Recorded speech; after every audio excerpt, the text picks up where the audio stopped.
À l'âge de 65 ans, Daniela Romo a enfin révélé un chapitre très personnel de sa vie qui a longtemps été entouré de mystères. La légendaire chanteuse et actrice mexicaine a fait part d'un amour profond et inoubliable, présent dans son cœur depuis des décennies. Compte tenu de la nature réservée de Daniela et de son habitude de garder sa vie sentimentale à l'abri des regards, cette révélation en surprend plus d'un. Daniela Romo a fait une déclaration émouvante sur sa relation significative et a dit qu'elle l'avait gardée cachée pendant longtemps, non pas par secret, mais parce que c'était une partie importante de sa vie qu'elle voulait préserver. Êtes-vous prêt à partager ce secret avec nous? Commençons. Les rumeurs de liaison et les raisons pour lesquelles elle a perdu confiance en l'homme. Malgré les efforts de Daniela Romo pour préserver l'intimité de sa vie privée, plusieurs relations ont été évoquées publiquement au fil des ans, donnant lieu à de nombreuses spéculations. L'une de ses premières relations amoureuses a été avec l'acteur Enrique Novi, avec qui elle a partagé le rôle principal dans la telenovela No temas a la mort, diffusée en 18 ans. Malgré les rumeurs selon lesquelles sa relation avec Novi n'était qu'un coup de publicité, Romo a confirmé plus tard à Adela Micha, une journaliste, qu'elle avait une relation amoureuse avec Novi. Cependant, leur relation n'a duré que le temps du tournage de la telenovela. C'est eux qui a renforcé les incertitudes quant à son authenticité. Pendant le tournage de El Camino Secreto en 1986, Romo a également fait l'objet d'une rumeur de relation amoureuse avec l'acteur Salvador Pineda. Bien que ni l'un ni l'autre n'ait publiquement confirmé ou démenti cette relation, leur proximité apparente a suscité de nombreuses spéculations parmi les fans et les médias. En 1983, Romo sort son album Romo, qui contient le tube Yo no te pido la luna. Il participe également au Festival international de la chanson de Viña del Mar et collabore avec la chanteuse et compositrice brésilienne Denise de Calaf. Leur étroite relation de travail a donné lieu à des rumeurs de romance, notamment lorsque Denise de Calaf a dédié plusieurs chansons d'amour à Romo. Pendant le tournage de Si Dios me quita la vida en 1994, Romo aurait eu une brève liaison avec l'actrice Karim Lozano. Lozano, qui avait 17 ans lorsqu'elle a fait ses débuts, aurait eu une liaison avec Romo. Cependant, comme beaucoup d'autres aspects de la vie personnelle de Romo, cette information n'a pas été confirmée. Miguel Bosé, figure emblématique de la scène musicale latino-américaine des années 1980, est un aspect particulièrement fascinant de la vie personnelle de Romo. Romo était très amoureux de Bosé, et leur collaboration artistique ainsi que leur alchimie sur scène n'ont fait qu'alimenter les rumeurs sur leur relation amoureuse. Les fans ont supposé que Bosé avait finalement brisé le cœur de Romo lorsqu'elle s'est concentrée sur d'autres relations, comme sa relation à long terme avec le sculpteur Ignacio Palau, qui a marqué un tournant dans sa vie. Les déclarations ultérieures de Romo sur sa perte de confiance dans les hommes ont renforcé cette hypothèse, ce qui a conduit de nombreuses personnes à penser que son prétendu désamour pour Bosé y était pour quelque chose. À ce jour, elle et Bosé sont toujours partenaires. Daniela Romo est devenue un sujet d'actualité sur les médias sociaux le 18 juillet 2024, suscitant des rumeurs et des réactions parmi ses partisans et le grand public. En raison des inquiétudes et des rumeurs qui ont circulé au sujet de sa santé, la célèbre actrice et chanteuse mexicaine a été sous les feux de la rampe. Cependant, l'artiste elle-même a pris sur elle de calmer ses fans. Lorsqu'un utilisateur a partagé une vieille photo de Daniela Romo et Miguel Bosé, les deux artistes sont devenus des tendances sur les médias sociaux. Les fans étaient nostalgiques de l'image, qui capturait un moment historique de deux figures emblématiques de la musique et de la télévision hispanophone. Cependant, la popularité de l'image a suscité la confusion et la nervosité, les utilisateurs s'inquiétant d'abord de la santé de la chanteuse de Yo no te pido la luna. Cependant, la chanteuse a calmé les esprits en postant sur son profil un message dans lequel elle n'utilisait que des émojis de cœur et de paillettes. Par la suite, la plupart des internautes ont conclu que son nom était en vogue simplement parce qu'elle était sous les feux de la rampe et qu'il s'agissait d'un exercice viral, sans qu'aucun événement négatif ou controversé ne soit à l'origine de ce phénomène. Une série de mèmes et de commentaires humoristiques sont apparus sur la plateforme à la suite de cette situation. C'est eux qui a permis d'apaiser la tension initiale et de célébrer la carrière de Romo et sa présence dans la culture pop mexicaine. Les utilisateurs n'ont pas tardé à partager leurs souvenirs et leurs émotions en retrouvant l'image qui a tout déclenché. La plateforme a reçu des commentaires pleins d'affection et d'admiration, beaucoup se souvenant des concerts, des chansons et des spectacles qui ont défini une génération. C'était cette époque. Parmi les phrases les plus répétées, on trouve le meilleur de la musique ensemble et la nostalgie à l'état pur. L'image n'a pas seulement rappelé des souvenirs de travail, elle a aussi souligné la solide amitié qui unit Daniela Romo et Miguel Bosé. Malgré les rumeurs dévastatrices, les deux artistes ont fait preuve d'un soutien mutuel inébranlable au fil des ans, en participant à des projets communs et en faisant toujours preuve d'un grand respect et d'une grande affection l'un pour l'autre. Daniela Romo analyse l'attaque contre Miguel Bosé. Dans une interview réalisée en 2023, Daniela Romo a révélé qu'elle avait eu l'occasion de parler à Miguel Bosé, son partenaire et ami, après qu'il eût été agressé à son domicile de Rancho San Francisco, au sud de Mexico. Romo a exprimé sa déception face à l'agression de son collègue et a mentionné l'agression subie par l'actrice espagnole Monica Ponte à Mexico. Il a souligné que l'insécurité au Mexique était une préoccupation majeure. Lors d'un entretien avec les médias, Romo a été interrogé sur son point de vue concernant l'agression de Bosé. Le chanteur de Yo no te pido la luna a répondu qu'un tel incident ne nécessitait pas d'opinion. Cela ne mérite pas d'être évalué. C'est regrettable. Cela n'a pas besoin d'être commenté. Cela arrive à des gens proches de vous, à des gens que vous aimez, et cela me fait mal. Une actrice, une Catalane, cela vient de lui arriver. Elle a été agressée alors qu'elle entrait dans son immeuble. Le portier a été touché par un coup de feu. Romo a déclaré que l'insécurité est une situation terrible. Il a indiqué qu'il avait déjà parlé à Miguel Bosé, mais qu'il avait décidé de ne pas lui poser trop de questions et d'en parler plus tard. J'ai pris contact avec lui, mais je n'ai pas dit grand-chose. On ne peut pas accabler quelqu'un de questions et d'inquiétudes après un événement aussi traumatisant. Nous en parlerons plus tard, vous voyez ce que je veux dire ? Romo a exprimé son soutien et sa solidarité à Bosé, qu'il a informé qu'il se trouvait dans une situation difficile, même si, heureusement, toutes les personnes impliquées étaient saines et sauves.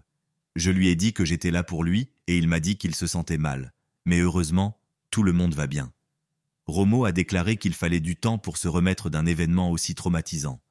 Son seul et unique amour. Il est de notoriété publique que Daniela Romo est célibataire depuis longtemps, après une brève relation avec Miguel Bosé il y a plusieurs décennies, ce qui lui a valu d'être considérée comme une femme homosexuelle. Tina Galindo, figure emblématique de la production théâtrale mexicaine, est l'une des relations les plus importantes de Daniela Romo.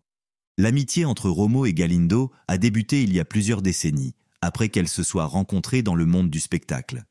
Au fil des ans, ils ont construit une relation basée sur le respect mutuel, la loyauté et le soutien inconditionnel. L'amitié de toute une vie a commencé lorsqu'ils ont ressenti une connexion instantanée. Malgré les rumeurs incessantes qui courent parmi les fans de Romo au sujet d'une éventuelle idylle, les deux hommes maintiennent que leur relation est celle d'une profonde amitié. En l'an 2023, Romo a fait une rare déclaration publique au sujet de Galindo, CE qui n'a fait qu'alimenter les rumeurs. Elle m'a accompagné tout au long de mon cancer et elle est avec moi depuis 44 ans cette année, a déclaré Romo, soulignant la profondeur et l'histoire de leur relation. Ceux partisans ont noté la précision et l'affection dans les mots de Romo, ce qui a conduit certains à penser que leur relation pourrait être plus qu'une simple amitié. Romo a ensuite souligné l'importance de Galindo dans sa vie, déclarant qu'ensemble, ils ont tout accompli dans la vie et qu'elle est une personne très importante pour lui. Je l'admire beaucoup parce qu'elle est forte et belle. Elle ne s'arrête jamais dans son travail. Romo a également exprimé sa tristesse de ne plus pouvoir compter sur la compagnie de Galindo comme il le faisait auparavant, en raison des problèmes de santé qu'il a eus en 2023. Cependant, il a souligné l'importance de sa présence constante. Je suis très heureux parce qu'il va très bien. Ce qui se passe, c'est qu'il ne peut plus monter et descendre comme nous le faisions avant. Mais c'est insignifiant et ça n'a pas d'importance. Parfois, je me sens orphelin parce que, en particulier, quand c'est arrivé, d'abord des amis sont partis, puis ma mère, puis Tina a eu un accident, ce qui fait que je me sens orphelin. Romo a démontré son amour pour Galindo en déclarant « Sa présence me motive. Comme toujours, c'est elle qui s'occupe de mes affaires. C'est elle qui contrôle tout. C'est tout ce que j'ai. J'aime cette femme de tout mon être. » Bien que Romo n'ait jamais mentionné Galindo comme sa compagne, ses commentaires francs ont suscité de nombreuses spéculations sur les réseaux sociaux, selon lesquels Romo aurait indirectement reconnu l'existence d'une relation plus profonde entre eux. Galindo était une productrice de théâtre et une organisatrice d'événements respectée, connue pour ses projets réussis et ses collaborations avec de grands noms de l'industrie du divertissement. Elle et Romo ont collaboré à plusieurs pièces de théâtre au cours de sa carrière, notamment la pièce Hoy no me puedo levantar, saluée par la critique, et une scène dans la telenovela El Manantial. Cependant, leur collaboration professionnelle n'était qu'une partie de leur profonde connexion personnelle. Galindo est décédée tragiquement le 29 janvier 2024 à la suite de complications dues au Covid-19, ce qui a eu un impact considérable sur Romo et la communauté du spectacle mexicain. Galindo reste dans les mémoires pour son héritage théâtral et sa relation étroite avec Romo. Au cours de sa carrière, Galindo a joué dans des productions aussi remarquables que Cabaret, Victor, Victoria, Hello Dolly et Mamma Mia, et a incarné une grande variété de stars, nouant des liens qui ont souvent dépassé les frontières du travail et sont devenus des amitiés durables. Daniela Romo parle de son choix de ne pas avoir d'enfant. Dans une interview accordée à la journaliste mexicaine Adela Micha en 21 pour sa chaîne YouTube, la chanteuse a fait part de ses réflexions personnelles dans un moment d'ouverture inhabituel. Tout au long de la conversation, elle a abordé des sujets qu'elle évite habituellement, comme sa décision de ne pas avoir d'enfant. Je n'avais aucune idée de ce qui se passait. J'ai toujours donné la priorité à ma carrière. Je voulais atteindre mes objectifs et y consacrer tout mon temps et mon énergie. Chaque fois que je voyais mes collègues ou mes amis, je me disais « Non, je ne veux pas de bébé dans la pièce ». Romo a admis qu'elle avait peur d'obliger les enfants à vivre dans un environnement inadapté. À la trentaine, l'actrice a exprimé un fort désir de devenir mère et a même envisagé de demander de l'aide à son ex-compagnon. Cependant, elle a adopté une nouvelle perspective et s'est interrogée. Quelle est la raison de mes schémas répétitifs ? Pour moi, ma mère était une mère célibataire. Pourquoi ferais-je cela à nouveau ? Non, ce n'est pas approprié. Elle a réfléchi au concept selon lequel le fait d'être une femme n'implique pas nécessairement qu'elle doive être mère et a remis en question l'idée que l'égoïsme est la raison pour laquelle il faut mettre un enfant au monde. Daniela a été catégorique lorsqu'on lui a demandé si elle regrettait de ne pas avoir d'enfant. « Non, je ne le regrette pas », a-t-elle déclaré avec insistance. J'ai réalisé qu'il était également possible d'avoir une famille et un partenaire sans avoir d'enfant, simplement parce que je le voulais, lorsque j'ai pris cette décision. Il est normal qu'un enfant ait un père. Tous deux ont été impliqués dans un conflit fiduciaire. En 2005, après la mort tragique de la fille de leur amie Talina Fernandez, Mariana Levy, Daniela Romo et Tina Galindo ont pris la décision importante de soutenir les 3 enfants de Madame Levy en créant un fonds fiduciaire pour leur éducation. Cet acte reflétait leur volonté d'honorer la mémoire de leur amie et d'assurer à ses enfants une éducation financière à long terme. Cependant, des problèmes sont apparus en ce qui concerne le trust lorsque la fille aînée de Madame Levy, Maria, a atteint l'âge de 18 ans et a commencé ses études universitaires. Maria n'aurait pas reçu sa juste part, qui allait de 900 € à 1 million de pesos. Selon Romo et Galindo, Maria n'avait pas formellement demandé les fonds. Craignant que l'argent ne soit dépensé de manière frivole s'il était remis, ils ont décidé de le garder. Cette décision a fait l'objet d'une grande couverture médiatique et de nombreuses discussions. Romo et Galindo ont été critiqués pour leur gestion de la situation, car leur décision a été jugée controversée et insensible dans les circonstances. Le caractère public du conflit et les éléments émotionnels impliqués ont compliqué la situation. Romo et Galindo ont défendu leur décision en raison de leurs préoccupations concernant la gestion financière de Maria, tandis que d'autres y ont vu un refus injuste de soutien. Toutes les informations sur sa carrière mémorable. Daniela Romo est née le 27 août 1959 à Mexico, au Mexique. Après la séparation de ses parents, Daniela Romo a été élevée principalement par sa grand-mère. Sa sœur Patricia et lui ont grandi dans un foyer aimant, mais peu traditionnel. Romo a été attiré par le monde du spectacle dès son enfance, idolâtrant la chanteuse et actrice espagnole Rocío Dúrcal, qui l'a incité à poursuivre une carrière d'actrice et de musicienne.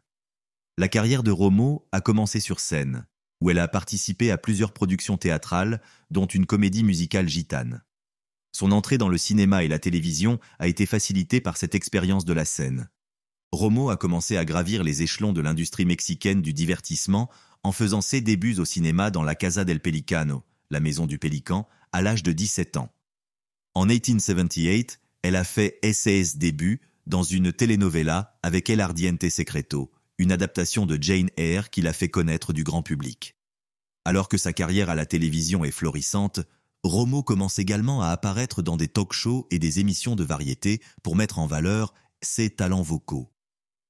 À cette époque, Romo est remarqué par un producteur de renom, Chucho Ferrer, qui lui propose de produire son premier album.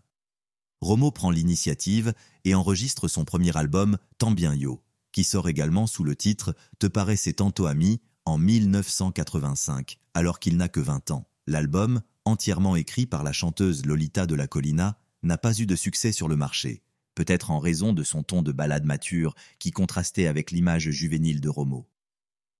Malgré cela, Romo continue à développer sa carrière d'acteur et remporte un grand succès en 1984 avec la telenovela Déjame vivir. Après une période d'inactivité à la télévision, Romo fait un retour réussi en 1995 avec la telenovela Si Dios me quita la vida, dans laquelle il partage les crédits avec César Évora et Omar Fierro. En 1996, elle entame une nouvelle étape de sa carrière en dirigeant l'émission de variété Hoy con Daniela. Bien que l'émission reçoive des critiques mitigées et soit annulée après 2 saisons, Romo continue à travailler sur différents projets. En 2001, il a animé le jeu télévisé à Millions de Univision et a fait ses débuts en tant que méchant dans la telenovela El Manantial. En 2002, il a rejoint la comédie légère Las Vías de la Mort pour changer son répertoire d'acteurs. Romo n'est plus acteur. En 2005, Adrian Pose crée un recueil de ballades acoustiques intitulé Et la nostalgia, qui témoigne de son talent vocal et de sa profondeur émotionnelle. La même année, il est acclamé par la critique pour son rôle de la méchante Doña Juana dans le drame historique Alborada. En 2006, Romo produit la version mexicaine de la comédie musicale Cabaret et en 2009, il joue dans Victor Victoria. De 2008 à 2010, sa carrière à la télévision continue d'être couronnée de succès, puisqu'elle joue des rôles dans Mujeres Asesinas, Sortilegio et Triunfo de la Mort pendant 3 années consécutives. Romo a commencé sa carrière musicale en faisant les chœurs des frères Zavala avant de se lancer en solo. Lors de son voyage en Espagne en 1983, son ami Miguel Bosé l'emmène rencontrer le producteur italien Danilo Baona. Romo enregistre son album Daniela Romo avec Hispavox sous la direction de Baona. Le single Mentiras a attiré l'attention en Espagne alors que Romo y animait un talk-show nocturne. Son premier album chez EMI a produit de nombreux succès numéro 1, dont Mentiras, Celos, Pobre Secretaria et la chanson thème de la telenovela Corazon. Au cours des 4 années suivantes, Romo se consacre entièrement à sa carrière musicale, produisant des albums qui renforcent sa position d'icône de la pop latine. La chanson Io no te pido la luna, initialement publiée en italien par Fiordaliso sous le titre Non voglio mica la luna, figuré sur son album de 1984, Amor Prohibido. Sa dernière collaboration avec Baona a été l'album Dueña de mi corazón, qui a été publié après son succès. En 1995, ils se sont réunis pour produire Un Nuevo Amor. 1986 a été une année importante pour Romo, car son retour à la télévision dans la populaire telenovela El Camino Secreto a été très bien accueilli. La chanson thème, de Mi Enamorate, créée par Juan Gabriel et interprétée par Romo, est devenue son plus grand succès au Mexique et est restée numéro 1 pendant 21 semaines. Aux États-Unis, la chanson est restée 14 semaines à la première place du classement Billboard Hot Latin Tracks. La même année, Romo a sorti son album Mujer de Todos, Mujer de Nadie, produit par Felizati et J.R. Flores, qui a connu un grand succès. Certaines de ses chansons les plus emblématiques figurent sur cet album, comme l'hymne LGBTQ plus Coco Loco, la ballade Adelante Corazon et la chanson titre. En 1989, la sortie de Quiero amarse con alguien, produit par Bebu Silvetti, a changé l'orientation de la musique de Romo. L'évolution de l'album vers un son plus adulte contemporain était un risque, mais il s'est avéré payant puisqu'il est devenu un succès mondial. Tout au long des années 1990, Romo a continué à produire de la musique, signant avec Melody Fonovisa et publiant 3 albums en l'espace de 4 ans. Elle a été nominée pour le titre d'artiste pop féminine de l'année aux Lo Nuestro Awards en 1993. En 2001, Romo sort son album Ave Phoenix, inspiré par le retour de Cher Believe et produit par Loris Cerroni. L'album contient des rythmes de danse et des voix douces, mais il a été largement ignoré parce que Romo s'est concentré sur les telenovelas plutôt que sur la promotion de sa musique. Daniela Romo a fait preuve d'une étonnante capacité à se réinventer tout au long de sa carrière, passant avec aisance de la musique à la télévision et au théâtre, et laissant une marque indélébile sur l'industrie du divertissement. Comment s'est-elle comportée par le passé? Daniela Romo a dû faire face à un défi majeur en 2001, lorsqu'on lui a diagnostiqué un cancer du sein. Elle a d'abord caché sa maladie pour protéger sa mère malade, mais le diagnostic a rapidement été connu. Romo a subi une chimiothérapie et des traitements privés intensifs pour combattre la maladie. La perte de sa longue chevelure caractéristique a été une période particulièrement difficile. Bien qu'elle ait vaincu le cancer, elle a toujours eu peur lors des examens de contrôle. Elle est revenue avec un nouvel album intitulé Parasognard et a continué à connaître le succès dans l'industrie de la musique. Les revenus de Romo ont été importants au cours d'une carrière de plus de 50 ans. En 2012, malgré un bref ralentissement, il a retrouvé sa position de leader et a gagné 46 millions de dollars entre novembre 2022 et novembre 2023. Avec des investissements dans l'immobilier, les cosmétiques, les restaurants et une marque de vodka, sa valeur nette est estimée à environ 145 millions de dollars. Elle dirige également Daniela Romo Seduction, une ligne de vêtements à succès. Dans la telenovela Amor Amarga, Romo jouera à nouveau un rôle de méchante, celui d'une grand-mère. Dans la vraie vie, elle a du mal avec la technologie et les médias sociaux, contrairement à des collègues comme Erika Buenfil et Victoria Ruffo qui ont adopté ces outils. « J'ai un vieux téléphone qui fonctionne à peine. » Il a admis qu'on le voyait rarement avec un téléphone parce qu'il ne se sentait pas à l'aise avec. « Mes descendants sont fictifs. Dans ma vraie vie, je n'en ai pas. » Lors du tournage de ce mélodrame, Romo s'est souvenu d'une anecdote amusante datant de l'époque où il travaillait sur El Hotel de Los Secretos, tout en continuant à écrire ses scénarios de manière traditionnelle. Âgé de 65 ans, Romo se consacre pleinement à son rôle dans Amor Amarga, une telenovela produite par Pedro Ortiz de Pinedo, qui sera diffusée pour la première fois en novembre sur Las Estrellas. Avec ce rôle, elle entend rendre hommage à Ophélia Gilmain en incarnant un personnage envieux et amer à cause d'un amour raté. Je voudrais rendre hommage à la réalisatrice Ophélia Gilmain. Je l'ai toujours admirée et je pense qu'il me reste du chemin à parcourir pour atteindre son niveau, même si nous n'avons jamais partagé la scène. En conclusion de cette analyse exhaustive de la confession candide de Daniela Romo sur l'amour de sa vie, il est clair que son parcours est aussi captivant que sa carrière. Daniela Romo a courageusement partagé une partie de son histoire personnelle à l'âge de 65 ans, nous donnant un aperçu des passions qui ont façonné sa vie. Que pensez-vous de la révélation de Daniela Romo? Pensez-vous que son amour est une femme? Faites-nous part de vos réflexions dans les commentaires ci-dessous. Enchanté de vous connaître. Si cette vidéo vous a plu et que vous souhaitez être tenu au courant de l'actualité de Daniela Romo et d'autres sujets, n'oubliez pas de vous abonner à notre newsletter et de nous donner un like. Merci beaucoup de votre